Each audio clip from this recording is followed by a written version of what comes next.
বন্ধুরা, আমরা পৌঁছে গেছি বিহার ইলেকশনের লাইভ সেকশানে, অর্থাৎ কে কোটি আসনে এগিয়ে আছেন। যদিও এটি শুরুয়াতি রুঝান, কিন্তু শুরুয়াতি রুঝানেই যেটি দেখা যাচ্ছে যে মহাগঠবন্ধন মানে কংগ্রেস, আরজেডি এবং বামপন্থীদের যে জোট, সেই জোট কিন্তু অনেকটাই এগিয়ে গেছেন। এখানে আমরা দেখতে পাচ্ছি 17 মিনিট আগের খবর, সেটা আমরা একটু দেখে নেব।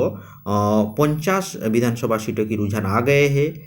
50 सीटों में से 30 सीटों पर महागठबंधन और एनडीए 17 सीटों पर आगे है, অর্থাৎ 30 মহাগঠবন্ধন আর এনডিএ 17। কিন্তু বর্তমান রুঝান, অর্থাৎ 17 মিনিটের আগের রুঝান, বর্তমান রুঝান অনুযায়ী অনেকটাই এগিয়ে গেছেন আরজেডি কংগ্রেস জোট বা মহাগঠবন্ধন। আমরা দেখে নেব এমজি মহাগঠবন্ধন 100টি আসনে কিন্তু এগিয়ে গেছেন বন্ধুরা। হ্যাঁ, 100টি আসনে মহাগঠবন্ধন।